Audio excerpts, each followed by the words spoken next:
ಆನ್‌ಲೈನ್‌ನ ಕನ್ನಡ ನೇರ ಪ್ರಸಾರಕ್ಕೆ ಸ್ವಾಗತ ವೀಕ್ಷಕರೇ. ನಾನು ಶೀಬಾ. ಈ ನಮ್ಮ ಕನ್ನಡದ ನೇರ ಪ್ರಸಾರದಲ್ಲಿ ನಾವು ಈ ದಿನದಲ್ಲಿ ಕಿಡ್ನಿಯ ವಿಚಾರದಲ್ಲಿ ನಾವು ಕೇಳಲಿಕ್ಕಿದ್ದೇವೆ. ಯಾಕಂದ್ರೆ ವರ್ಲ್ಡ್ ಕಿಡ್ನಿ ಡೇ ಅನ್ನುವಂಥದ್ದನ್ನ ನಾವು ಆಚರಿಸ್ತಾ ಇದ್ದೇವೆ. ಆ ದಿನದಲ್ಲಿ ಈ ದಿನದಲ್ಲಿ ನಮ್ಮ ಒಂದು ದೇಹದಲ್ಲಿ ಇರುವಂತಹ ಬಹಳ ವಿಶೇಷವಾದಂತಹ ಅಂಗ ಅಂತ ಹೇಳೋದಾದ್ರೆ ಅದು ಕಿಡ್ನಿ. ಹೌದು, ದೇಹದಲ್ಲಿ ಪ್ರತಿಯೊಂದೊಂದು ಅಂಗಾಂಗಗಳು ಎಲ್ಲವೂ ಬಹಳ ಮುಖ್ಯ. ಅದರಲ್ಲಿ ಕಿಡ್ನಿ ಅಂದ್ರೆ ಮೂತ್ರಪಿಂಡ ಅನ್ನುವಂತಹ ಈ ಒಂದು ಭಾಗವು ನಮ್ಮ ದೇಹದಲ್ಲಿ ಯಾವ ರೀತಿಯಲ್ಲಿ ಕೆಲಸ ಮಾಡ್ತದೆ. ಅದಕ್ಕೆ ಕೆಲಸ ಮಾಡುವಂಥದ್ದನ್ನ ನಿಲ್ಲಿಸಿದ್ರೆ ನಮ್ಮ ದೇಹದಲ್ಲಿ ಆಗುವಂತಹ ಒಂದು ಏರುಪೇರುಗಳು, ಯಾವ ರೀತಿಯಾದಂತಹ ಒಂದು ಕಾಯಿಲೆಗಳು ನಮಗೆ ಬರ್ತದೆ ಎಲ್ಲ ನಿಮಗೆ ಗೊತ್ತು. ಆದ್ರೂ ಕೂಡ ಅದನ್ನ ಯಾವ ರೀತಿಯಲ್ಲಿ ಕಾಪಾಡ್ಕೊಳ್ಬೇಕು. ಅನಾರೋಗ್ಯತೆಗಳು ಬಂದಾಗ ಈ ಒಂದು ಕಿಡ್ನಿಯ ಒಂದು ಅನಾರೋಗ್ಯತೆ ನಮ್ಮಲ್ಲಿ ಕಂಡು ಬಂದಾಗ ಯಾವ ರೀತಿಯಾದಂಥ ಒಂದು ಚಿಕಿತ್ಸೆಗಳನ್ನ ನಾವು ಪಡೆದುಕೊಳ್ಬೇಕು. ನಮ್ಮ ಆರೋಗ್ಯವನ್ನ ಯಾವ ರೀತಿಯಲ್ಲಿ ಕಾಪಾಡ್ಕೊಳ್ಬೇಕು ಅನ್ನುವಂತಹ ಎಲ್ಲ ಪ್ರತಿ ಒಂದೊಂದು ವಿಚಾರವನ್ನ ನಾವು ಈ ಒಂದು ನೇರ ಕಾರ್ಯಕ್ರಮದಲ್ಲಿ ನಿಮಗಾಗಿ ನಾವು ಪ್ರಸಾರ ಮಾಡ್ತಾ ಇದ್ದೇವೆ ವೀಕ್ಷಕರೇ. ಹಾಗಾಗಿ ಈ ಕಾರ್ಯಕ್ರಮವನ್ನ ನೀವು ತಪ್ಪದೆ ಬಹಳ ಆ, ಈ ಒಂದು ಕಾರ್ಯಕ್ರಮವನ್ನ ನೀವು ವೀಕ್ಷಿಸಬೇಕು. ಮತ್ತೆ ಇದರಿಂದ ನೀವು ತೆಗೆದುಕೊಳ್ಳುವಂತಹ ವಿಚಾರಗಳನ್ನ ನಿಮ್ಮ ಸ್ನೇಹಿತರಿಗಾಗಿರ್ಬೋದು ಅಥವಾ ನಿಮ್ಮ ಕುಟುಂಬದಲ್ಲಿ ಆಗಿರ್ಬೋದು ಅಥವಾ ಅಕ್ಕಪಕ್ಕದಲ್ಲಿರುವಂತಹ ಜನರಿಗೆ ನೀವು ಅದನ್ನ ತಲುಪಿಸ್ಬೇಕಾಗ್ತದೆ. ಹಾಗಾಗಿ ಈ ಕಾರ್ಯಕ್ರಮವನ್ನ ನೀವು ವಿಶೇಷವಾದ ರೀತಿಯಲ್ಲಿ ಇದನ್ನ ವೀಕ್ಷಿಸ್ರಿ. ಈ ದಿನದಲ್ಲಿ ನಮ್ಮ ಮಧ್ಯದಲ್ಲಿ ಈ ಒಂದು ಕಿಡ್ನಿಯ ವಿಚಾರದಲ್ಲಿ ಅನೇಕ ವಿಷಯಗಳನ್ನ ನಿಮಗಾಗಿ ಹಂಚಲಿಕ್ಕಿದ್ದಾರೆ ಡಾಕ್ಟರ್ ಟಿ ವಿವಿಯನ್ ಸ್ಯಾಮ್ಯುಯಲ್ ಅವರು. ಈ ಒಂದು ಕಾರ್ಯಕ್ರಮಕ್ಕೆ ನಾನು ಅವರಿಗೆ ಸ್ವಾಗತವನ್ನ ಬಯಸೋಳಾಗಿದ್ದೇನೆ. ಸ್ವಾಗತ. ಡಾಕ್ಟರ್ ಟಿ ವಿವಿಯನ್ ಸ್ಯಾಮ್ಯುಯಲ್ ಅವರು ದಾವಣಗೆರೆಯವರು. ಅವರು ತಮ್ಮ ಒಂದು MBBS MD ಯನ್ನ ಮುಗಿಸಿದ್ದಾರೆ. ಹಾಗೆ ಅವರು ಪ್ರೊಫೆಸರ್ ಆಗಿ JJM ಮೆಡಿಕಲ್ ಕಾಲೇಜಲ್ಲಿ ಅವರು ಪ್ರೊಫೆಸರ್ ಆಗಿ ಸೇವೆಯನ್ನ ಸಲ್ಲಿಸ್ತಾ ಇದ್ದಾರೆ ದಾವಣಗೆರೆ ಪಟ್ಟಣದಲ್ಲಿ. ಮತ್ತು ಅದೇ ರೀತಿಯಲ್ಲಿ ಸಾಯಂಕಾಲದೊತ್ತು ಅವರು 25 ವರ್ಷಗಳಿಂದ ದಾವಣಗೆರೆಯಲ್ಲಿರುವಂಥ ಅನೇಕ ಹಳ್ಳಿಗಳಲ್ಲಿ ಅವರು ಬಡ ಮಕ್ಕಳಿಗಾಗಿ ಅಥವಾ ಬಡವರಿಗೆ ತಮ್ಮ ಒಂದು ಸೇವೆಯನ್ನ ಕೂಡ ಸಲ್ಲಿಸ್ತಾ ಇದ್ದಾರೆ. ಈ ಒಂದು ಮೆಡಿಕಲ್ ಜನರಲ್ ಪ್ರಾಕ್ಟೀಸ್ ಕೂಡ ಅವರು ಮಾಡ್ತಾ ಇದ್ದಾರೆ. ಹಾಗಾಗಿ ಅವರ ಮುಖಾಂತರವಾಗಿ ವಿಶೇಷ ವಿಷಯಗಳನ್ನ ಅವರ ಮುಖಾಂತರವಾಗಿ ನೀವು ಕೇಳಿಸ್ಕೊಳ್ಳಿಕ್ಕಿದ್ದೀರಿ. ವೀಕ್ಷಕರೇ, ನಾವು ಮೂರನೇ ಪ್ರಶ್ನೆಗೆ ನಾವು ಹೋಗ್ತಾ ಇದ್ದೇವೆ ಇವಾಗ. ಡಾಕ್ಟರ್, ಮೂರನೇ ಪ್ರಶ್ನೆ. ಈ ಒಂದು ಮೂತ್ರಪಿಂಡದ ಒಂದು ಕಾಯಿಲೆಗೆ ಸೈನ್ಸ್ ಅಂಡ್ ಸಿಂಪ್ಟಮ್ಸ್ ಅಂದ್ರೆ ಯಾವ ವಿಧವಾದಂತಹ ಒಂದು ಏನ್ ಹೇಳ್ಬೋದು ಗುಣಲಕ್ಷಣಗಳು ಯಾವ ರೀತಿಯಲ್ಲಿ ಬರುತ್ತೆ? ಯಾಕಂದ್ರೆ ನಾನು ಮೊದ್ಲೇನೆ ಇದು ಪ್ರಶ್ನೆ ಕೇಳ್ಬಿಟ್ಟಿದ್ದೆ. ಕಾಲು ಊತ ಬರೋದು, ಒಂಥರ ಆಯಾಸ ಆಗುವಂಥದ್ದು. ಇನ್ನು ಬೇರೆ ಏನಾದ್ರೂ ಗುಣಲಕ್ಷಣಗಳು ಇದೆಯಾ? ಇದೆ, ಖಂಡಿತ ತಿಳಿಸ್ತೀನಿ. ನಮಗೆ ಈ ವರ್ಷದ ಕ್ಯಾಂಪೇನಿಂಗ್ ಟೈಟಲ್ ಇನ್ನೊಂದ್ಸರಿ ನೆನಪು ಮಾಡ್ತೀನಿ. Are your kidneys okay, detect early, protect kidney health. So ಮುಖ್ಯವಾಗಿ ಏನು, ಡಿಟೆಕ್ಟ್ ಅರ್ಲಿ. ಸೊ ನಾವು ಜಲ್ದಿ ಅದನ್ನ ಗುರ್ತಿಸ್ಬೇಕು, ಕಿಡ್ನಿ ತೊಂದರೆ ಆಗ್ತಾ ಇದೆ ಅಂತ ಹೇಳಿ ಕಿಡ್ನಿ ಕೆಲಸ ಮಾಡೋದಕ್ಕೆ ನಾವು ಪ್ರೊಟೆಕ್ಷನ್ ಕೊಡಬೇಕು. ನಮಗೆ ಸಾಮಾನ್ಯ ಗೊತ್ತಿದೆ, ಈ ಕಿಡ್ನಿ ಎಂಬುದು 24 ತಾಸು ತನ್ನ ಕೆಲಸನ ಮಾಡ್ತಾನೆ ಇರುತ್ತೆ, ಹಗಲು ರಾತ್ರಿ ಮಾಡುತ್ತೆ. ಅದು ಮಾಡಿ ತನ್ನ ವೇಸ್ಟ್ ಪ್ರಾಡಕ್ಟ್ಸು, ಟಾಕ್ಸಿನ್ಸ್ ಎಲ್ಲ ಹೊರಗೆ ಹಾಕ್ತಾನೇ ಇರುತ್ತೆ.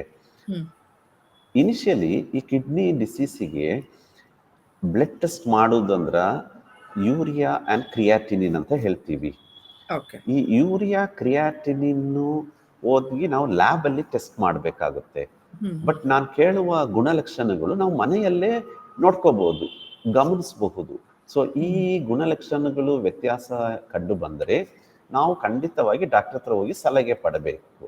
ಯಾಕಂದ್ರೆ ಈಗ ಸಾಧಾರಣ ಮನುಷ್ಯ ಏನೋ ಸುಮ್ಮನೆ ಹೋಗಿ ಕಿಡ್ನಿದು ಯೂರಿಯಾ ಕ್ರಿಯಾಟಿನಿನ್ ಚೆಕ್ ಮಾಡಿಸಲ್ಲ. ಬಟ್ ನಾನು ಈ ಹೇಳುವ ಗುಣಲಕ್ಷಣ ಬಗ್ಗೆ ಗಮನ ಸಲ್ಲಿಸಿ. ಪ್ರಾಮುಖ್ಯವಾಗಿ ಮೊದಲನೇ ಗುಣಲಕ್ಷಣ ಕಿಡ್ನಿ ಡಿಸೀಸ್ ಅಲ್ಲಿ ಏನಂದ್ರೆ ಪಾಲಿಯೂರಿಯಾ ಅಂತ ಹೇಳ್ತೀವಿ. ನಾನು ಹೇಳಿದ್ದೀನಿ 24 ತಾಸು ನಮ್ಮ ಕಿಡ್ನಿಗಳು ಕೆಲಸದಲ್ಲಿ ತೊಡಗಿರುತ್ತೆ, ವೇಸ್ಟ್ ಪ್ರಾಡಕ್ಟ್ಸ್ ರಿಮೂವ್ ಮಾಡೋದ್ರಲ್ಲಿ, ಟಾಕ್ಸಿನ್ ರಿಮೂವ್ ಮಾಡೋದ್ರಲ್ಲಿ. ಸೊ ಯಾವಾಗ ಕಿಡ್ನಿಗೆ ತೊಂದರೆಗಳು ಶುರುವಾಗುತ್ತೋ ಕಿಡ್ನಿ ಓವರ್ ಡ್ಯೂಟಿ ಮಾಡುತ್ತೆ, ಎಕ್ಸ್ಟ್ರಾ ಕೆಲಸ ಮಾಡಿ ಸ್ವಲ್ಪ ಜಾಸ್ತಿ ಮೂತ್ರ ಉತ್ಪತ್ತಿ ಮಾಡಿ ಹೊರಸೂಸಕ್ಕೆ ಸ್ಟಾರ್ಟ್ ಮಾಡುತ್ತೆ. ಅದು ಪಾಲಿಯೂರಿಯಾ. ಅಂದ್ರೆ ಮೂತ್ರದ ಅಳತೆ ನಾರ್ಮಲಿ 1.5 ರಿಂದ 2 ಲೀಟ್ರೆ ನಮ್ಮ ಡೈಲಿ ಮೂತ್ರದ ಹೊರಗೆ ಹೋಗೋದು. ಹ್ಮ್. ಬಟ್ ಈಗ ಪಾಲಿಯೂರಿಯಾ ಅಂದ್ರ ಸ್ವಲ್ಪ ಜಾಸ್ತಿ ಅಳತೆ, 2 ಲೀಟ್ರು 3 ಲೀಟ್ರು ಹ್ಮ್.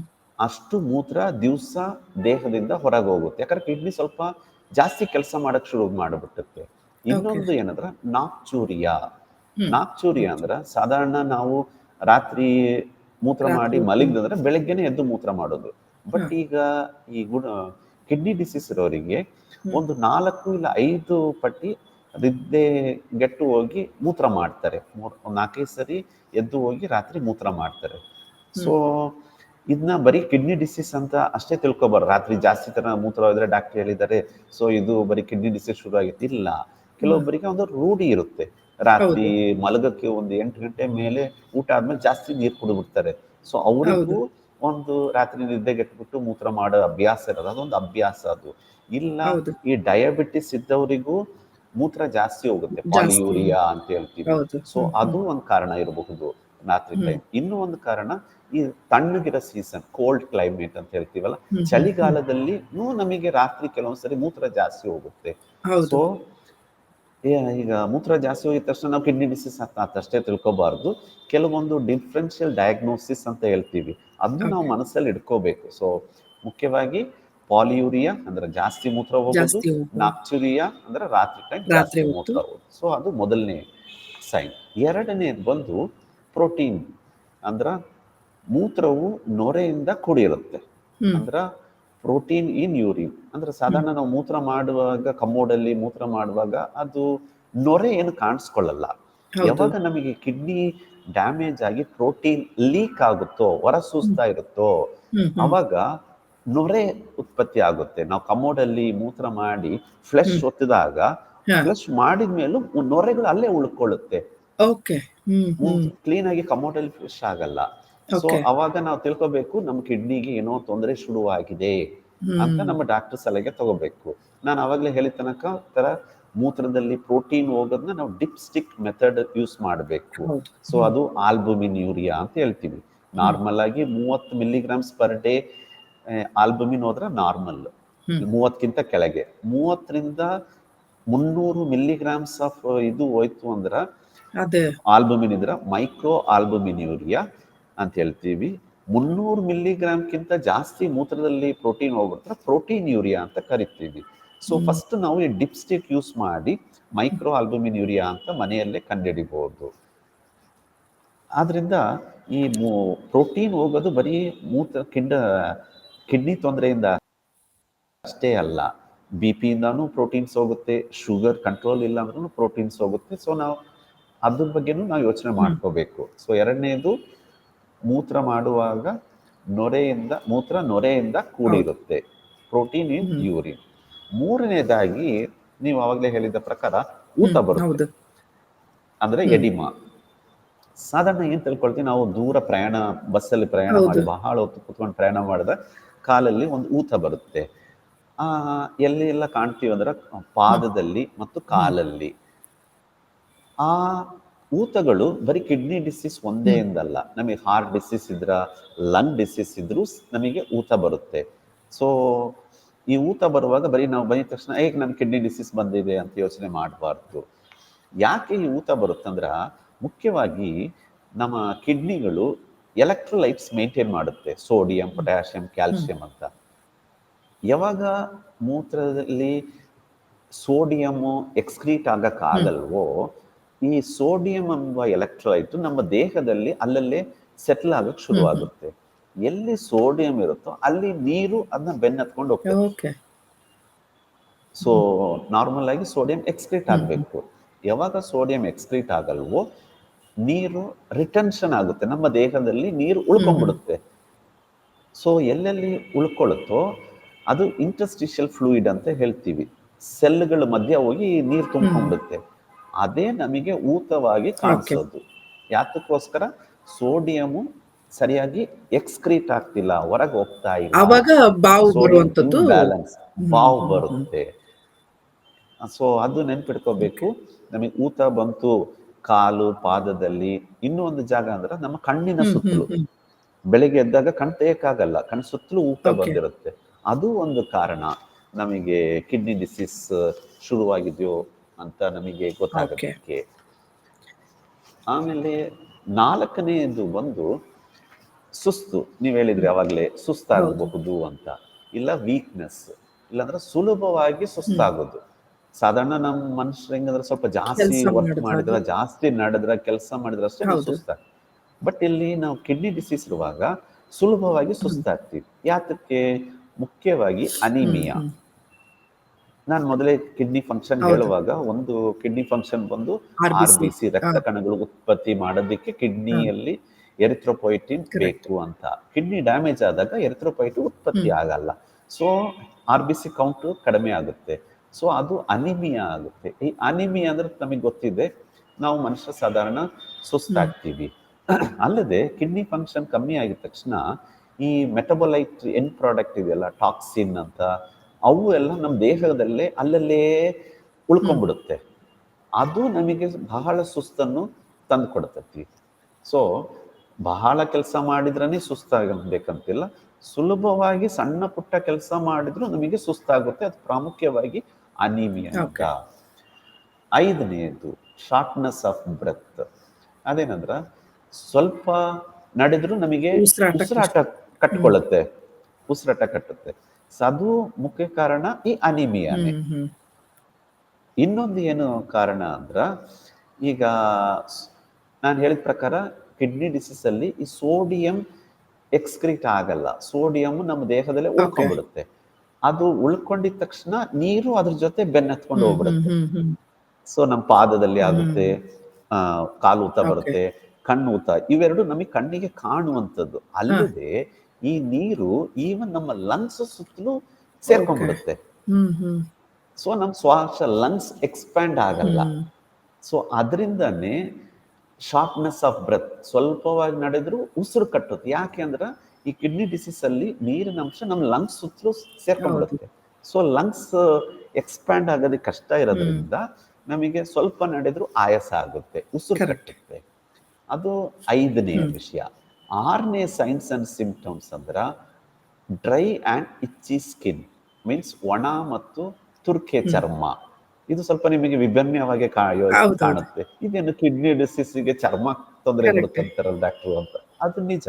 ಅದು ಹೆಂಗಂದ್ರೆ, ಈಗ ಕಿಡ್ನಿ ತೊಂದರೆ ಆಗಿದ ತಕ್ಷಣ ಅದು ವೇಸ್ಟ್ ಪ್ರಾಡಕ್ಟ್ಸ್ನ ಹೊರಗಡೆ ಹಾಕಲ್ಲ. ಟಾಕ್ಸಿನ್ಸ್, ವೇಸ್ಟ್ ಪ್ರಾಡಕ್ಟ್ ಅವೆಲ್ಲ ನಮ್ಮ ದೇಹದಲ್ಲಿ ಉಳ್ಕೊಂಡ್ಬಿಡುತ್ತೆ. ಎಲ್ಲಿ ಉಳ್ಕೊಳ್ಳುತ್ತೆ? ಮುಖ್ಯವಾಗಿ ಈ ಚರ್ಮದ ಕೆಳಗಡೆ ಬಂದು ಅದು ಸೇರ್ಕೊಂಡ್ಬಿಡುತ್ತೆ. ನಮ್ಮ ಚರ್ಮದ ಕೆಳಗಡೆ ಬಂದು ಸೇರ್ಕೊಂಡ್ಬಿಡುತ್ತೆ. ಅದಕ್ಕೆ ಕಿಡ್ನಿ ಡಿಸೀಸ್ ಬಂದವರಿಗೆ ಸ್ವಲ್ಪ ಗಮನಿಸಬಹುದು, ಸ್ವಲ್ಪ ಅವ್ರ ಚರ್ಮ ಎಲ್ಲ ಕಪ್ಪಾಗುತ್ತೆ, ಡ್ರೈ ಆಗಿರುತ್ತೆ, ಕಡ್ತ ಬರುತ್ತೆ. ಸೊ ಅದು ಒಂದು ಮೂಲ ಕಾರಣ ನಾವು ಗಮನಿಸ್ತಾ ಇರಬೇಕು. ಸೊ ವೇಸ್ಟ್ ಪ್ರಾಡಕ್ಟ್ಸ್ ಎಲ್ಲ ನಮ್ಮ ಚರ್ಮದ ಕೆಳಗಡೆ ಬಂದು ಸೇರ್ಕೊಂಡ್ಬಿಡೋದು ಕಾರಣದಿಂದ. ಇನ್ನೊಂದು ಏನಂದ್ರ RBC, WBC ಪ್ಲೇಟ್ಲೆಟ್ಸ್ ಅಂತ ನಿಮಗೆ ಗೊತ್ತಿದೆ. ಆ ಪ್ಲೇಟ್ಲೆಟ್ ಕಿಡ್ನಿ ತೊಂದರೆ ಇರುತ್ತೆ, ಈ ಪ್ಲೇಟ್ಲೆಟ್ಸ್ ಸರಿಯಾಗಿ ತನ್ನ ಕೆಲಸಗಳು ಮಾಡಲ್ಲ. ಪ್ಲೇಟ್ಲೆಟ್ಸ್ ಮುಖ್ಯವಾಗಿ ಏನ್ ಕೆಲಸ ಅಂದ್ರ ಬ್ಲೀಡ್ ಆಗುತ್ತೆ. ನಾವು ಏನೇನೋ ಕಟ್ ಮಾಡಿ ಬ್ಲೀಡ್ ಆಗುತ್ತಲ್ಲ, ಆ ಕ್ಲಾಟ್ ಮಾಡೋ ಕೆಲಸನೇ ಪ್ಲೇಟ್ಲೆಟ್ಸ್ ನ ಪ್ರಾಮುಖ್ಯವಾದ ಕೆಲಸ. ಸೊ ಕ್ಲಾಟ್ ಆಗಲ್ಲ. ಒಂದು ಕಟ್ ಆಯ್ತಾರೆ ಅಲ್ಲಿಂದ ಸುಮ್ಮನೆ ಬ್ಲಡ್ ಹೋಗ್ತಾ ಇರುತ್ತೆ. ನಾವು ಎಲ್ಲೂ ಕಟ್ ಆಗ್ಲಿನೂ ಸಮೇತ ಪೆಟ್ಟಿಗೆ ಆಗುತ್ತೆ. ಪೆಟ್ಟಿಗೆ ಅಂದ್ರ ಈ ಚರ್ಮದ ಕೆಳಗಡೆ ಅಲ್ಲಲ್ಲೇ ರೆಡ್ ಡಾಟ್ಸ್ ಇರುತ್ತೆ. ಚರ್ಮದ ಕೆಳಗೆ ಟೈನಿ ಬ್ಲೀಡಿಂಗ್ ಆಗ್ತಾ ಇರುತ್ತೆ. ಅದನ್ನ ಪೆಟ್ಟಿಗೆ ಅಂತ ಹೇಳ್ತೀವಿ. ಇನ್ನೂ ಒಂದು ಹೇಳ್ಬೇಕಾದ್ರೆ ಗಮ್ಸ್ ಅಲ್ಲಿ ಬ್ಲೀಡಿಂಗ್ ಕಾಣ್ಬೋದು, ಇಲ್ಲ ನೋಸ್ ಇಂದ ಬ್ಲೀಡ್ ಆಗ್ಬೋದು. ಅದು ಎಪಿಕ್ಸ್ಟೇಸಿಸ್ ಅಂತ ಹೇಳ್ತೀವಿ. ಸೊ ಡ್ರೈ ಅಂಡ್ ಇಚ್ಚಿ ಸ್ಕಿನ್ನು, ಒಣ ಮತ್ತೆ ತುರ್ಕೆ ಚರ್ಮ, ಅಲ್ಲದೆ ಈ ಪ್ಲೇಟ್ಲೆಟ್ಗಳು ಸರಿಯಾಗಿ ಕೆಲಸ ಮಾಡ್ದಂಗೆ ಚರ್ಮದಲ್ಲಿ ಅಲ್ಲಲ್ಲಿ ಬ್ಲಡ್ ಕಾಣಿಸ್ಕೊಳ್ಳುತ್ತೆ ಕೆಳಗಡೆ, ಚರ್ಮದ ಕೆಳಗೆ. ಸೊ ಅದು 6ನೇ ಗುಣಲಕ್ಷಣ. 7ನೇದು ಬಂದು ಲೋ ಬ್ಯಾಕ್ ಏಕ್, ಅಂದ್ರೆ ಕೆಳಬೆನ್ನಿನಲ್ಲಿ ಮತ್ತೆ ಹೊಟ್ಟೆ ಬದಿಯಲ್ಲಿ ನೋವು ಕಾಣಿಸುತ್ತೆ. ಸಾಧಾರಣ ಸೊಂಟ ನೋವು, ಬೆನ್ನು ನೋವು ಅಂದ್ರೆ ನಾವೇನು ತಿಳ್ಕೊಳ್ತೀವಿ ಡಿಸ್ಕ್ ಪ್ರೊಲ್ಯಾಪ್ಸ್ ಅಂತ. ಸೊ ಡಿಸ್ಕ್ ಪ್ರೊಲ್ಯಾಪ್ಸ್ ಅಷ್ಟೇ ಅಲ್ಲ, ಕೆಲವೊಂದ್ಸರಿ ನಮ್ದು ಮೋಷನ್ ಕ್ಲಿಯರ್ ಆಗಲಿಲ್ಲ ಅಂದ್ರೂ ಅಡಿ ಹೊಟ್ಟೆ ಬೆನ್ನಲ್ಲಿ ನೋವು ಬರುತ್ತೆ, ಅದು ಇರಲ್ಲ. ಮುಖ್ಯವಾಗಿ ಈ ರೀನಲ್ ಸ್ಟೋನ್, ಕಿಡ್ನಿ ಸ್ಟೋನ್ ಅಂತ ಹೇಳ್ತೀವಲ್ಲ, ಅದು ನಮಗೆ ವಿಪರೀತ ನೋವು ತಂದು ಕೊಡುತ್ತೆ. ಹೆಂಗಂದ್ರೆ ಲಾಯಿನ್ ಟು ಗ್ರಾಯಿನ್ ಅಂತ ಹೇಳ್ತೀವಿ. ಅಂದ್ರೆ ಕೆಳ ಬೆನ್ನಿನಿಂದ ತೊಡೆ ಸಂಧಿ ಅಷ್ಟು ಹರಡುವ ತೀವ್ರವಾದ ನೋವು, ಲಾಯಿನ್ ಟು ಗ್ರಾಯಿನ್. ಇನ್ನೊಂದೇನಂದ್ರ ಈ ಲೋ ಬ್ಯಾಕ್ ಪೇನ್ ಬರೋದು ಬರೀ ಕಿಡ್ನಿ ತೊಂದರೆಯಿಂದ ಅಷ್ಟೇ ಅಲ್ಲ, 90% ಅದಕ್ಕೆ ನಾನಾ ಕಾರಣಗಳಿರ್ತವೆ. ಡಿಸ್ಪ್ಲಾಸ್ ಆಗ್ಬೋದು, ನಮ್ಮ ಮೋಷನ್ ಬವಲ್ ಸರಿ ಆಗ್ಲಿಕ್ಕಿಲ್ಲ. ಬಟ್ 10% ಅಷ್ಟೇ ಕಿಡ್ನಿ ಪ್ರಾಬ್ಲಮ್ ಇಂದ ನಮ್ಮ ಲೋ ಬ್ಯಾಕ್ ಪೇನ್ ಬರುತ್ತೆ. ಸೊ ಅದನ್ನು ಸಹಿತ ನಾವು ಮರಿಬಾರದು. 8ನೇದಾಗಿ ನಾಸಿಯಾ ಮತ್ತೆ ಲಾಸ್ ಆಫ್ ಅಪಟೈಟ್, ಅಂದ್ರೆ ಮುಂಜಾನೆ ವಾಕರಿಕೆ ಆಗುತ್ತೆ. ಮೀನ್ಸ್ ಬೆಳಗ್ಗೆ ಎದ್ದ ತಕ್ಷಣ ನಮಗೆ ಉಬ್ಬಳಿಕೆ ಬರುತ್ತೆ. ಆಮೇಲೆ ನಿಧಾನಕ್ಕೆ ಕೆಲವೊಂದ್ಸಲ ವಾಂತಿ ಆಗಬಹುದು. ಸೊ ಅದು ಯಾಕೆ ಅಂದ್ರೆ ವಿಷಕಾರಿ ಪದಾರ್ಥಗಳು ನಮ್ಮ ದೇಹದಿಂದ ಹೊರಗೆ ಹೋಗಲ್ಲ ಕಿಡ್ನಿ ಡಿಸೀಸ್ ಇರುವಾಗ. ಸೊ ಅದು ವಿಷಕಾರಿ ಪದಾರ್ಥ ಪ್ಲಸ್ ಯೂರಿಯಾ ಕ್ರಿಯಾಟಿನ್ ಲೆವೆಲ್ಸ್ ಎಲ್ಲ ಜಾಸ್ತಿ ಆಗ್ಬಿಟ್ಟು ನಮಗೆ ವಾಕರಿಕೆ ಬರುತ್ತೆ.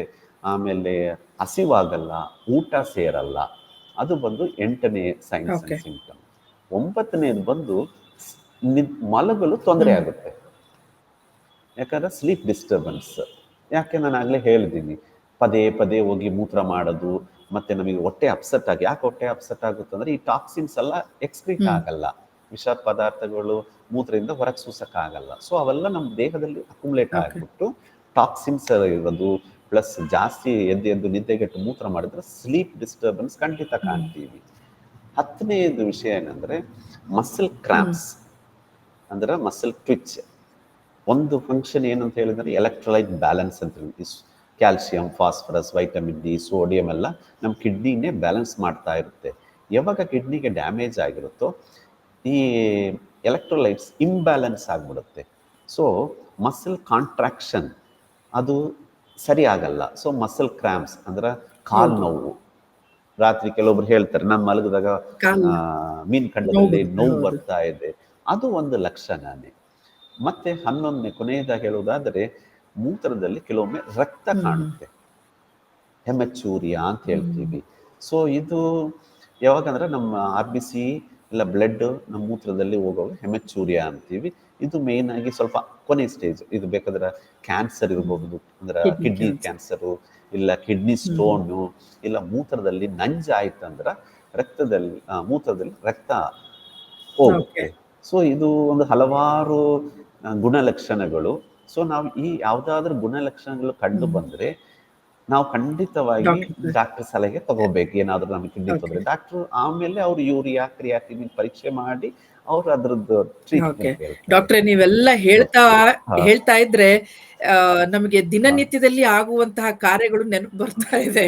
ಯಾಕಂದ್ರೆ ನೀವ್ ಹೇಳಿದ್ರಿ ಕಾಲ್ ನೋತಾ ಬಂದ್ರೆ, ಈಗ ನಾವು ಪ್ರತಿದಿನ ನಮಗೆ ಏನೇನ್ ಆಗ್ತದೋ ಅದನ್ನ ನಾವು ತುಂಬಾ ಲಕ್ಷ್ಯ ಕೊಟ್ಟು ನಾವು ನೋಡ್ತಾ ಇರ್ಬೇಕು ಅಂತ ಅನಿಸ್ತಾ ಇದೆ. ಯಾಕಂದ್ರೆ ನಾವು ಡಾಕ್ಟರ್ಗಳ ಹತ್ರ ಹೋಗ್ಲೇಬೇಕಾಗಿಲ್ಲ, ನಾವೇ ನಮ್ಮ ಕಾಯಿಲೆಗಳು ನಾವೇ ನಮ್ಮ ಡಾಕ್ಟರ್. ಆಕ್ಚುಲಿ ನಾವು ಈ ಗುಣಲಕ್ಷಣ ಎಲ್ಲ ಸ್ವಲ್ಪ ಸೂಕ್ಷ್ಮವಾಗಿ ನಾವು ದಿನದಲ್ಲಿ ಇವೇನಾ ತೊಂದರೆ ಆದ್ರ ತಕ್ಷಣ ಡಾಕ್ಟರ್ ಹತ್ರ ಹೋಗಿ ಅರ್ಲಿ ಡಯಾಗ್ನೋಸಿಸ್ ಬೆಟರ್.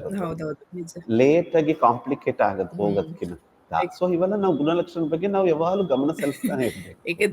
ತುಂಬಾ ವಿಷಯಗಳನ್ನ ನೀವು ಹೇಳ್ಬಿಟ್ರಿ. ಇದನ್ನ ಜೀರ್ಣಿಸ್ಕೊಳಕ್ಕೆ ಅದು ನಮ್ಗೆ ಶಕ್ತಿ ಇದೆಯೋ ಇಲ್ಲೋ ಗೊತ್ತಿಲ್ಲ. ಹಾಗೆ ಓಕೆ, ಏನೇ ಆಗ್ಲಿ ಈ ವಿಷಯನ ನಾವು ಮಾತಾಡುವಾಗ, ಯಾಕೆಂದ್ರೆ ಆರೋಗ್ಯದ ಒಂದು ವಿಚಾರ ಇದು. ಯಾಕೆ ಒಬ್ಬ ಮನುಷ್ಯ ಆರೋಗ್ಯವಾಗಿರ್ಬೇಕು ಅಂದ್ರೆ ನಮ್ಮ ದೇಹದಲ್ಲಿರುವಂತಹ ಪ್ರತಿಯೊಂದೊಂದು ಅಂಗಾಂಗಗಳು ಅದರದೇ ಆದಂತಹ ಒಂದು ಕೆಲಸ ಕಾರ್ಯಗಳನ್ನ ತಕ್ಕ ಕಾಲದಲ್ಲಿ ಮಾಡ್ಬೇಕಾಗ್ತದೆ. ಅದು ಮಾಡ್ಬೇಕು ಅಂತ ಹೇಳೋದಾದ್ರೆ ಅದು ನಮ್ ಕರ್ತವ್ಯ. ಅದನ್ನ ಯಾವ ರೀತಿಯಲ್ಲಿ ನಾವು ಅದನ್ನ ಪೋಷಿಸ್ತೀವಿ, ಯಾವ ರೀತಿಯಲ್ಲಿ ಅದನ್ನ ಕಾಪಾಡ್ಕೊಳ್ತೀವಿ ಅಂತ. ಸೊ ಹಾಗಾಗಿ ಡಾಕ್ಟ್ರೆ, ಈ ಕಾರ್ಯಕ್ರಮದ ಕೊನೆಯ ಪ್ರಶ್ನೆ, ನಮ್ಗೆ ಸಮಯ ಇಲ್ಲ, ಒಂದು 3 ನಿಮಿಷದಲ್ಲಿ ಈ ಒಂದು ಕಾಯಿಲೆ ಈಗ ಬಂದಿದೆ ಅನ್ನುವ ನಮಗೆ ಅದು ಗೊತ್ತಾಗಿದೆ, ಲಕ್ಷಣಗಳೆಲ್ಲ ಗೊತ್ತಾಗಿದೆ ಅಂತಂದಾಗ ನಾವು ತೆಗೆದುಕೊಳ್ಳುವಂತಹ ವೆರಿ ಇಂಪಾರ್ಟೆಂಟ್ ಕೇರ್ ಯಾವುದು? ಒಂದ್ 2-3 ಕೇರ್ಗಳು ಅಂದ್ರೆ ನಮ್ಮ ಆಹಾರದಲ್ಲಿ ಆಗಿರ್ಬೋದು, ನಮ್ಮ ದಿನನಿತ್ಯದ ಕೆಲಸದಲ್ಲಿ ಆಗಿರ್ಬೋದು, ಅಥವಾ ನಾವು ಮಾಡುವಂತಹ ನಮ್ಮ ಆಲೋಚನೆಗಳು ಕೂಡ. ಯಾಕೆಂದ್ರೆ ಮನುಷ್ಯನ ಮನಸ್ಸು ಕೂಡ ಅದಕ್ಕೆ ಬಹಳ ಪ್ರಾಮುಖ್ಯವಾಗ್ತದೆ. ಸೊ ಹಾಗಾಗಿ ಇದರ ಒಂದು ವಿಚಾರದಲ್ಲಿ ನಮ್ಗೊಂದು 3 ನಿಮಿಷ ಟೈಮ್ ಇದೆ, ಅದರಲ್ಲಿ ತಿಳಿಸ್ಕೊಡಿ. ಸರಿ, ಬಹಳ ಸಂಕ್ಷಿಪ್ತ ತಿಳಿಸಬೇಕಾದ್ರೆ ಪ್ರಾಮುಖ್ಯವಾಗಿ ನಮಗೆ ಶುಗರ್ನ ಕಂಟ್ರೋಲ್ ಅಲ್ಲಿ ಇಟ್ಕೋಬೇಕು, ಗ್ಲುಕೋಸ್. ಸೊ ಯಾವ್ಯಾವ್ದ್ರಲ್ಲಿ ಗ್ಲುಕೋಸ್ ಅಂಶ ಜಾಸ್ತಿ ಇರುತ್ತೋ, ಈ ಡಯಾಬಿಟಿಕ್ಗೆ ಏನೇನು ಟ್ರೀಟ್ಮೆಂಟ್ ನಾವು ಪಾಲನೆ ಮಾಡ್ತೀವೋ, ಸಕ್ಕರೆ ಕಾಯಿಲೆ ಇದ್ದವ್ರು ಅದನ್ನ ನಾವು ಖಂಡಿತ ಪಾಲನೆ ಮಾಡಬೇಕು. 2ನೇ ಮುಖ್ಯವಾಗಿ ಉಪ್ಪು. ಹ್ಮ್. ಈ ಉಪ್ಪು ಅನ್ನೋದು ಬಹಳ ವಿಷ, ಅದು ಸೋಡಿಯಂ ಹ್ಮ್. ಕ್ಲೋರೈಡ್. ಈ ಉಪ್ಪನ್ನ ನಾವೆಲ್ಲ ಹೇಳಿದೀವಿ, ಉಪ್ಪೆಲ್ಲಿರುತ್ತೋ ಅಲ್ಲೇ ನೀರು ಅದನ್ನು ಬೆನ್ನತ್ಕೊಂಡು ಬರ್ತಾ ಇರುತ್ತೆ. ಸೊ ಹ್ಮ್. ಉಪ್ಪು ಎಕ್ಸ್ಕ್ರೀಟ್ ಆಗದಂಗೆ, ಮೂತ್ರದಲ್ಲಿ ಹೋಗದಂಗೆ ನಮ್ಮ ದೇಹದಲ್ಲಿ ಉಳ್ಕೊಂಡ್ಬಿಡ್ತಂದ್ರೆ ಅದು ನೀರನ್ನು ಅಲ್ಲೇ ಉಳಿಸ್ಕೊಂಡ್ಬಿಟ್ಟೆ ಈ ಬಾವುಗಳು. ಸೊ ನಮ್ಮ ಆಹಾರದಲ್ಲಿ ಉಪ್ಪನ್ನು ಕಂಟ್ರೋಲಲ್ಲಿ ಇಟ್ಕೊಂಡ್ರೆ ಬಿ ಪಿ ಕಾಯಿಲೆ ಕಂಟ್ರೋಲಲ್ಲಿರುತ್ತೆ, ಕಿಡ್ನಿ ಹ್ಮ್. ತೊಂದರೆಗಳು ಅಷ್ಟು ಬರೋದು ಸುಲಭವಾಗಿ ಬರೋದಿಲ್ಲ. ಬರೋದು ಸರಿ. ಇನ್ನೂ ಒಂದು ಹೇಳ್ಬೇಕಂದ್ರೆ, ಡಾಕ್ಟರ್ ನೀವೇನು ಉಪ್ಪು ತಿನ್ನಬಾರ್ದು, ಕಡಿಮೆ ಮಾಡಿರಿ ಅಂತಂದ್ರೆ ನಾನು ಹೇಳ, ಈ ಉಪ್ಪು ಒಂದು 10 ದಿವಸ ನಿಮ್ಮ ಅಡಿಗೆಯಲ್ಲಿ ಉಪ್ಪು ಬದಲು ಸ್ವಲ್ಪ Yeah. ಖಾರ ಜಾಸ್ತಿ ಹಾಕ್ರಿ, ಇಲ್ಲ Yeah. ಹುಳಿ ಜಾಸ್ತಿ ಹಾಕ್ರಿ. ಅವಾಗ Okay. ನಮ್ಮ ಮನಸ್ಸಿಗೆ ಉಪ್ಪಿನ ಬಗ್ಗೆ ಯೋಚನೆ ಮಾಡಲ್ಲ. ಇಲ್ಲಾಂದ್ರೆ ಹ್ಮ್. ನಾವು ಸಾಧಾರಣ ನಾವು ಊಟ ಮಾಡುವಾಗ ಉಪ್ಪು ಸರಿ ಇದೆ ಅಂತ ಅಷ್ಟೇ ನಾವು ಫಸ್ಟ್ ಯೋಚನೆ ಮಾಡೋದು. ಹೌದು, ಈ ಉಪ್ಪು ಹೌದು. ಬಹಳ ಅದು ವಿಷ ಅದು. ಸೊ ಹ್ಮ್. ನೀವು ಊಟದಲ್ಲಿ ಸ್ವಲ್ಪ ಖಾರ ಜಾಸ್ತಿ ಹಾಕ್ರಿ, ಇಲ್ಲ ಹುಳಿ ಜಾಸ್ತಿ ಹಾಕ್ರಿ. ಒಂದು 10 ದಿವಸ ಆ ಥರ ಪ್ರಯತ್ನ ಮಾಡ್ರಿ. ಹ. ತಾನಾಗೆ ಮುಂದೆ ನಾವು ಉಪ್ಪು ಬಗ್ಗೆ ಯೋಚನೆ ಮಾಡುವುದೇ ಇಲ್ಲ. ಸಾಧಾರಣ ನಾವು ಸೇವಿಸುವ ಎಲ್ಲಾ ಪದಾರ್ಥದಲ್ಲೂ ಉಪ್ಪಿನಂಶ ಇರುತ್ತೆ, ಸೋಡಿಯಂ ಕ್ಲೋರೈಡ್. ಅದು ಹ್ಮ್. ನಮ್ಮ ದೇಹಕ್ಕೆ ಸಾಕು. ಓಕೆ. ಇನ್ನೊಂದು ಹೇಳ್ಬೋದಕ್ಕಾದ್ರೆ ತರಕಾರಿಗಳು. ಹ್ಮ್. ಇನ್ನೊಂದು ಕಿಡ್ನಿದು ಏನಂದ್ರ, ಅದು ಪೊಟ್ಯಾಷಿಯಂನು, ಸೋಡಿಯಂ ಜೊತೆ ಪೊಟ್ಯಾಷಿಯಂನು ಅದು ಎಕ್ಸ್ಕ್ರೀಟ್ ಮಾಡಲ್ಲ. ಹ್ಮ್. ಸೊ ನಾವು ತೆಗೆದುಕೊಳ್ಳುವ ಅನೇಕ ವೆಜಿಟೇಬಲ್ಸ್, ತರಕಾರಿಗಳಲ್ಲಿ ತರಕಾರಿಗಳು. ಪೊಟ್ಯಾಷಿಯಂ ಅಂಶ ಜಾಸ್ತಿ ಇರುತ್ತೆ, ಪೊಟ್ಯಾಷಿಯಂ ನೈಟ್ರೇಟ್ಸ್. ಹ್ಮ್. ಪೊಟ್ಯಾಷಿಯಂ ಬಂದು ಬಹಳ ಡೇಂಜರ್ ನಮ್ಮ ಹಾರ್ಟಿಗೆ. ಬಹಳ ಜನಕ್ಕೆ ಗೊತ್ತಿಲ್ಲ. ಸೊ ಅದಕ್ಕಂತ ನಾವು ತರಕಾರಿ ತಿನ್ನೋದು ಬಿಡಬಾರ್ದು. ಹ್ಮ್. ಒಂದು ಪ್ರೊಸೀಜರ್ ಇದೆ, ಅದು ಹೇಳ್ತೀನಿ. ಹ್ಮ್. ಆಗಿನ ಕಾಲದ ತರಕಾರಿನ ಈ ಕುಕ್ಕರಲ್ಲಿ ಇಟ್ಟು ಡೈರೆಕ್ಟ್ ಆಗಿ ಕುಕ್ ಮಾಡಲ್ಲ, ಅದನ್ನ ಹ್ಮ್. ಹೊರಗಡೆ ಇಟ್ಟು ಬೇಯಿಸ್ತಾರೆ. ಹೌದು. ನೀರಿನಲ್ಲಿ ಬೇಯಿಸಿ ಒಂದ್ ಹ್ಮ್. 2 ಸಲ ಆ ನೀರ್ನ ಚೆಲ್ಬಿಟ್ಟು ಆ ತರಕಾರಿನ ಪಲ್ಯ ಮಾಡ್ತಾರೆ. ಓಕೆ. ಈಗ ಆ ಪದ್ಧತಿ ಹೋಗ್ಬಿಟ್ಟಿದೆ. ಡೈರೆಕ್ಟ್. ಯಾತಕ್ಕೋಸ್ಕರ ಅಂದ್ರ, ಆ ಹ. ತರಕಾರಿ ಔಟರ್ ಲೇಯರ್ ಅಲ್ಲಿ ಪೊಟ್ಯಾಷಿಯಂ ಜಾಸ್ತಿ ಇರುತ್ತೆ. ಆ ಪೊಟ್ಯಾಷಿಯಂ ಹ್ಮ್. ಸೇವನೆ ಮಾಡೋದ್ರಿಂದ ಕಿಡ್ನಿ ಪ್ರಾಬ್ಲಮ್, ಮೇನ್ ಆಗಿ ಹಾರ್ಟ್ ಪ್ರಾಬ್ಲಮ್ ಬರುತ್ತೆ. ಸೊ ಇದನ್ನ ಪ್ರೋಸೆಸ್ನ ಲೀಚಿಂಗ್ ಅಂತ ಹೇಳ್ತೀವಿ. So okay. ದಯವಿಟ್ಟು ತರಕಾರಿಗಳನ್ನ ನೀರಿನಲ್ಲಿ ಕುದಿಸ್ರಿ, 2 ಸಲ ಆ ನೀರನ್ನ ಕಳೆದು ಆಮೇಲೆ ಆ ತರಕಾರಿ ಊಟ ಮಾಡ್ರಿ, ಅದು ಬಹಳ ಒಳ್ಳೆಯದು. ಇನ್ನು ಹ್ಮ್. ಒಂದು ಹೇಳುವುದಾದ್ರೆ, ಹಣ್ಣುಗಳಲ್ಲಿ ಕಿಡ್ನಿಗೆ ಸಂಬಂಧಪಟ್ಟ ಒಳ್ಳೆ ಹಣ್ಣುಗಳಂದ್ರೆ ಆಪಲ್, ಹ್ಮ್. ಗ್ರೇಪ್ಸು, ಮತ್ತೆ ಬೆರೀಸ್. ಬೆರೀಸ್ ಅಂದ್ರೆ ನೇರಳೆ ಹಣ್ಣು, ಹ್ಮ್. ಅದು ಅದು ತುಂಬಾ ಒಳ್ಳೆಯದು. ಮತ್ತೆ ಪೈನಾಪಲ್, ಅದರಲ್ಲಿ ಒಳ್ಳೆ ಆಂಟಿ ಆಕ್ಸಿಡೆಂಟ್ಸ್ ಇದ್ದಾವೆ. ಹ್ಮ್. ಗ್ರೇಪ್ಸ್ ಈಗ ಸೀಸನ್ನು, ಬಟ್ ಏನು ಒಂದು ಅಂದ್ರೆ ಈಗ ಅದ್ರಲ್ಲಿ ಬಹಳ ಪೆಸ್ಟಿಸೈಡ್ ಹಾಕ್ತಾರೆ. ಸೊ ಹೌದು. ಚೆನ್ನಾಗಿ ಉಪ್ಪು ನೀರಲ್ಲಿ ತೊಳೆದ್ಬಿಟ್ಟು ತಗೋಬೇಕು. ಹ್ಮ್. ಆಪಲ್ ತಮ್ಮೆಲ್ಲರಿಗೆ ಗೊತ್ತಿದೆ, apple A day keeps the doctor keeps away, the ಅದು ಡಾಕ್ಟರ್ಸ್ ಅವೇ. ಒಳ್ಳೆ ಅಂಶ. ಇನ್ನು ಓಕೆ. ಒಂದು ಕೆಲವೊಬ್ಬರಿಗೆ ಡೌಟ್ ಬರೋದು, ಡಾಕ್ಟರ್ ಈ ನಾನ್ ವೆಜ್ಗಳು ತಿನ್ಬಹುದಾ ಹ್ಮ್. ಅಂತ. ನಾನ್ ವೆಜ್ ಹೇಳ್ಬೇಕಾದ್ರೆ ಲಿಮಿಟೆಡ್ ಆಗಿ ಚಿಕನ್ ವಾರಕ್ಕೆ ಒಂದು ಸರಿ ಪರವಾಗಿಲ್ಲ. ಹ್ಮ್. ಬಟ್ ರೆಡ್ ಮೀಟ್ ಅಂದ್ರೆ ಮಟನ್ ಹೇಳ್ತೀವಲ್ಲ, ಅದು ಹ್ಮ್. ಸ್ವಲ್ಪ ಅವಾಯ್ಡ್ ಮಾಡಿದ್ರೆ ಚೆನ್ನಾಗಿ. ಯಾಕಂದ್ರೆ ಅದರಲ್ಲಿ ಪ್ರೋಟೀನ್ ಅಂಶ ಜಾಸ್ತಿ, ಮತ್ತೆ okay. Waste products, end products of ಇದು ಹೇಳ್ತೀವಲ್ಲ ನಾನ್ ವೆಜ್. ಹ್ಮ್. ಹ್ಮ್. ಸೊ ಅವಾಗ ಏನಾಗುತ್ತೆ, ನಮ್ಮ ಕಿಡ್ನಿ ಮೇಲೆ ಬಹಳ ಒತ್ತಡ ಬೀಳುತ್ತೆ. ಹ್ಮ್. ಸೊ ಕಿಡ್ನಿ ಡಬಲ್ ಕೆಲಸ ಮಾಡಬೇಕು. ನಾವು ಈ ಪ್ರೋಟೀನ್ ರುಚಿಯಾದ ನಾನ್ ವೆಜ್ ತಿನ್ಬಿಟ್ಟು ಕಿಡ್ನಿಗೆ 2-3 ಪಟ್ಟು ಕೆಲಸ ಕೊಡ್ತೀವಿ. ಹಂಗೆ ಓಕೆ. ಮಾಡಬಾರ್ದು. ಏನಾದರೂ ಲಿಮಿಟೆಡ್ ತಗೊಳ್ರಿ. ಆಮೇಲೆ ಮೀನು, ಈ ಹ್ಮ್. ಮೀನುಗಳಲ್ಲಿ ಚಿಕ್ಕ ಚಿಕ್ಕ ಮೀನುಗಳೇ ತುಂಬಾ ಒಳ್ಳೆಯದು. ಈ ತಾರ್ಲೆ, ಬಾಂಗ್ಡ, ಅವೆಲ್ಲ ಒಮೆಗಾ 3 ಫ್ಯಾಟಿ ಆಸಿಡ್ಸ್ ಅಂತ ಇರುತ್ತೆ. ಹೌದು. ಅದೇನ್ ಹೌದು. ಮಾಡುತ್ತೆ, ನಮ್ಮ ಕಿಡ್ನಿಯಲ್ಲಿರುವ ಇನ್ಫ್ಲಮೇಷನ್, ಹ್ಮ್. ಪ್ರಾಮುಖ್ಯವಾಗಿ ಎಲ್ಲ ತೊಂದರೆ ಕಾರಣ ಇನ್ಫ್ಲಮೇಷನ್. ನಮ್ಮ ಕಿಡ್ನಿಯಲ್ಲಿರೋ ಇನ್ಫ್ಲಮೇಷನ್ ಕಡಿಮೆ ಮಾಡಿಬಿಟ್ಟು ಕಿಡ್ನಿಗೆ ರಕ್ತ ಚಲನೆ ನಾರ್ಮಲ್ ಮಾಡಿಸುತ್ತೆ. ಸೊ ಸಣ್ಣ ಸಣ್ಣ ಮೀನುಗಳು, ತಾರ್ಲೆ, ಬಾಂಗ್ಡೆ, ಅವು ತಗೊಳ್ಳೋದು ಒಳ್ಳೆಯದು. ಆಮೇಲೆ ಹಾಲುಗಳು ಸ್ವಲ್ಪ ಅವಾಯ್ಡ್ ಮಾಡ್ರಿ. ಓಕೆ. ಮತ್ತು ಮೊಸರು ತುಂಬಾ ಮುಖ್ಯ. ಹ್ಮ್. ಇನ್ನೂ ತುಂಬಾ ಒಳ್ಳೆಯದು ಅಂದ್ರೆ, ದಿವಸ ಬೆಳಗ್ಗೆ ನಾವು ಈ ಆ, ಹಾಲಿನಲ್ಲಿ ಅರಿಶಿನ ಪುಡಿ, ಮೆಣಸಿನಕಾಳು ಹಾಕಿ ಚಾ ಹೌದು. ಕಾಫಿ ಕುಡಿದೇ ಇರೋರು ಒಳ್ಳೆ ಹೌದು. ಒಂದು ಡಿಟಾಕ್ಸ್ ಡ್ರಿಂಕ್ ಅಂತ ತಯಾರು ಮಾಡಬೇಕು. ಒಂದು ಹ್ಮ್. ಲೋಟ ನೀರಿನಲ್ಲಿ ಈ ಹ್ಮ್. ಅರಿಶಿನ ಪುಡಿ, ಮೆಣಸಿನಕಾಳಿನ ಪುಡಿ, ಸ್ವಲ್ಪ ಹ್ಮ್. ಶುಂಠಿ ಹಾಕಿ ಕುದಿಸ್ಬಿಟ್ಟು ಕುಡೀರಿ. Yeah. ಅದರಷ್ಟು ಒಳ್ಳೆ ಡಿಟಾಕ್ಸಿ ಅಂದ್ರೆ ಈ ಟಾಕ್ಸಿನ್ಸ್ನ ಹೊರಗೆ ಸೂಸೋದು, ನ್ಯೂಟ್ರಲೈಸ್ ಮಾಡೋದು, ಅದರಂತ ಒಳ್ಳೆ ಡ್ರಿಂಕ್ ಯಾವುದೂ ಇಲ್ಲ. ಓಕೆ. ಮೆಣಸಿನಕಾಳು, ಅರಿಶಿನ ಪುಡಿ, ಸ್ವಲ್ಪ ಶುಂಠಿನ ಕುದಿಸ್ಬಿಟ್ಟು ಕೊಡ್ರಿ, ನಮ್ಮ ದೇಹದಲ್ಲಿ ಎಲ್ಲಾ ಇನ್ಫ್ಲಮೇಷನ್ ಕಡಿಮೆ ಆಗುತ್ತೆ. ಇನ್ನೂ ಒಂದು ಪ್ರಾಮುಖ್ಯ ಕೊನೆಗೆ ಹೇಳುವುದಾದರೆ, ಹಾಗಲಕಾಯಿ. ಹ್ಮ್. ಹಾಗಲಕಾಯಿ ತಿನ್ಬೇಕು. ಅದರಲ್ಲಿ ಚಾರಿಟೀನ್ ಅಂತ ಒಂದು ಸಬ್ಸ್ಟೆನ್ಸ್ ಇದೆ. ಅದು ನಮ್ಮ ಬ್ಲಡ್ ಗ್ಲುಕೋಸ್ನ ಕಂಟ್ರೋಲ್ ಮಾಡಿ ನಮ್ಮ ಕಿಡ್ನಿ ತೊಂದರೆಗಳು ಬರ್ದಂಗೆ ಕಾಪಾಡುತ್ತೆ. ಇನ್ನೊಂದು ಪ್ರಾಮುಖ್ಯವಾಗಿ ಅಂದ್ರೆ ಮನುಷ್ಯನಾಗಿ ನಾವು ದಿನನಿತ್ಯ ಎಕ್ಸರ್ಸೈಸ್ ಅಲ್ಲಿ ತೊಡಗಬೇಕು. ಎಕ್ಸರ್ಸೈಸ್ ಅಂದ್ರೆ ನಾನೇ ಜಿಮ್ಮಿಗೆ ಹೋಗ್ಬೇಕು ಅಂತ ಹೇಳಲ್ಲ. ಮನುಷ್ಯನಾಗಿ ದಿನಾಲು ಬೆಳಗ್ಗೆ ಇಲ್ಲಾಂದ್ರೆ ಸಾಯಂಕಾಲ ಒಂದು ಅರ್ಧ ತಾಸು ನಾರ್ಮಲ್ ಆಗಿ ನಾವು ನಡೆದ್ರೆ ಸಾಕು. ನಮಗೆ ಕಿಡ್ನಿ ಪ್ರಾಬ್ಲಮ್ ಆಯ್ತು, ಶುಗರ್ ಪ್ರಾಬ್ಲಮ್ ಆಯ್ತು, ಡಯಾಬಿಟಿಸ್ ಆಯ್ತು, 80% ಬರುವುದಿಲ್ಲ. ನಾನು ಒತ್ತಿ ಹೇಳ್ತಾ ಇದ್ದೀನಿ, half an hour walking is A must. Normal walk. Okay. So ಈ ವಿಷಯನ ನಾವು ಮಾತಾಡ್ತಾ ಹೋದ್ರೆ ನಮಗೆ ಸಮಯ ಸಾಲದೇ ಇರುವಂತಹ ಒಂದು ವಿಚಾರ. ಹಾಗಾಗಿ ವೀಕ್ಷಕರೇ, ಈ ಒಂದು ಕಾರ್ಯಕ್ರಮದಲ್ಲಿ ನಾವು ನಮ್ಮ ಒಂದು ದೇಹದಲ್ಲಿರುವಂತ ಬಹಳ ಪ್ರಾಮುಖ್ಯವಾದಂತಹ ಕಿಡ್ನಿ ವಿಚಾರದಲ್ಲಿ ನಾವು ಅನೇಕ ವಿಷಯಗಳನ್ನ ನಮ್ಮ ಡಾಕ್ಟರ್ ಮುಖಾಂತರವಾಗಿ ಕೇಳಿಸ್ಕೊಂಡಿದ್ದೇವೆ. ಹಾಗಾಗಿ ಈ ಕಾರ್ಯಕ್ರಮದ ಪರವಾಗಿ ನಾನು ಡಾಕ್ಟರ್ ವಿವಿಯನ್ ಅವರಿಗೆ ವಂದನೆಗಳನ್ನ ನಾನು ತಿಳಿಸ್ಕೊಡ್ತೇನೆ. ಬಹಳ ಉತ್ತಮವಾದ ರೀತಿಯಲ್ಲಿ ನೀವು ನಮ್ಮ ವೀಕ್ಷಕರಿಗೆ ಈ ಕಾರ್ಯಕ್ರಮದಲ್ಲಿ ಕಿಡ್ನಿಯ ವಿಚಾರದಲ್ಲಿ ಪ್ರಾರಂಭದಿಂದ ಕೊನೆಯವರೆಗೂ ಬಹಳ ಡೀಪ್ ಆಗಿ ಅದನ್ನ ನೀವು ಹೇಳ್ಕೊಟ್ಟಿದ್ದೀರಿ, ತಿಳಿಸಿದ್ದೀರಿ. ಹಾಗಾಗಿ ನಿಮಗೆ ವಂದನೆಗಳು ಡಾಕ್ಟ್ರೆ. ವೀಕ್ಷಕರೇ, ನಿಮಗೆ ಇದರಲ್ಲಿ ಏನಾದ್ರೂ ಮಾಹಿತಿಗಳು ಬೇಕಿದ್ದಲ್ಲಿ ನಮಗೆ ನೀವು ಕರೆ ಮಾಡಬಹುದು. ನಮ್ಮ ದೂರವಾಣಿ ಸಂಖ್ಯೆಯನ್ನು ನೀವು ಬರೆದಿಟ್ಕೊಳ್ಳಿ, 9902606453. ಈ ಒಂದು ಕಾರ್ಯಕ್ರಮದಲ್ಲಿ ನೀವು ಕೇಳಿಸಿಕೊಂಡಿರುವಂತಹ, ವೀಕ್ಷಿಸಿರುವಂತಹ ಈ ಒಂದು ಕಿಡ್ನಿಯ ವಿಚಾರದಲ್ಲಿ ನಿಮಗೆ ಏನೇ ಮಾಹಿತಿ ಬೇಕಿದ್ರೂ ಕೂಡ, ಪ್ರಶ್ನೆಗಳು ನಿಮ್ಗಿದ್ರೆ ನಮ್ಗೆ ನೀವು ಕರೆ ಮಾಡಬಹುದು. ಮುಂದಿನ ವಾರ ಮತ್ತೆ ಹೊಸ ಕಾರ್ಯಕ್ರಮದೊಂದಿಗೆ ನಿಮ್ಮ ಭೇಟಿ. ಅಲ್ಲಿವರೆಗೂ ನಮಸ್ಕಾರ.